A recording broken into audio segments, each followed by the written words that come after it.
연사자로 참석을 제가 컨퍼런스에 하잖아요. 제 전문 분야를 갖고 연주자로서 여러 분야를 넘나들면서 전문적인 이야기를 하러 왔음에도 불구하고 음악 전공이기 때문에 전문성에 있어서 등한시되는 약간 그런 느낌을 받기도 합니다. 바이올린에 대해 궁금한 내용 있으시면 언제든지 댓글로 남겨주세요. 우리 수산나님께서 오 바이올리니스트 박지은님 팬이에요. 제 아이가 전공하는 중학생인데 매일 4-5시간씩 연습하는데 원래 그렇게 연습실에서 오래 연습을 해야 하는 건가요? 항상 음악회 한 번씩 하고 나면 번아웃이 오는 것 같더라고요. 일단은 아이에게 정말 칭찬해주세요.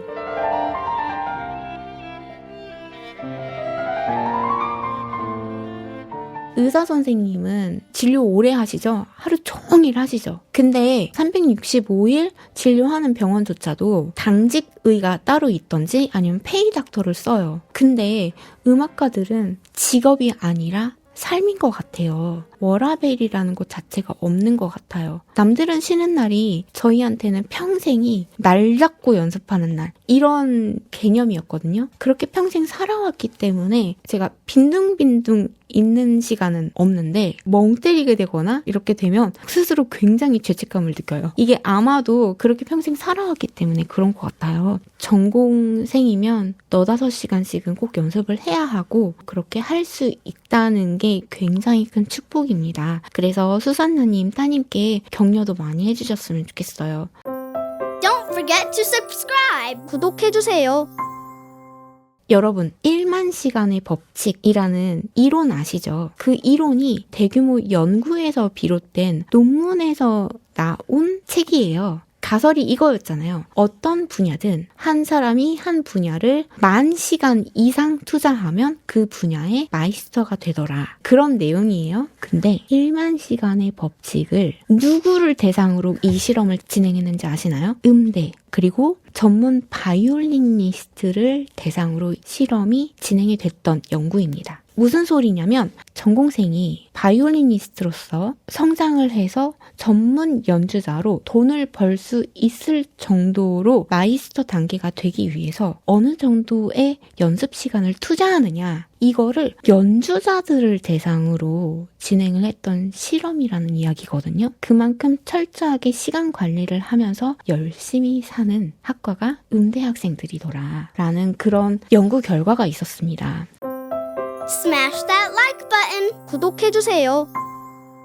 음악, 예술이라는 분야가 어찌 보면 사회에 나왔을 때 돈과는 조금은 별개되고 남들에 비해서 수입 많지 않죠. 근데 거기에 비해서 우리가 투자한 노력은 되게 많거든요. 이렇게 열심히 살았는데도 불구하고 사회에 나오면 음악하는 사람이라고 해서 사회의 주 흐름에 분리되는 느낌을 많이 받고는 했습니다. 예를 들어 연사자로 참석을 제가 컨퍼런스에 하잖아요. 그러면 제 전문 분야를 갖고 연주자로서 여러 분야를 넘나들면서 융합하고 경계를 허무려고 뛰어넘으려고 노력하는 그런 부분에 대해서 전문적인 이야기를 하러 왔음에도 불구하고 강연을 보기 전까지는 음악 전공이기 때문에 전문성에 있어서 등한시되는 약간 그런 느낌을 받기도 합니다. 근데요, 사실은 1만 시간의 법칙조차도 전문 연주자를 대상으로 행해졌던 연구이고 모든 학과를 통틀어서 가장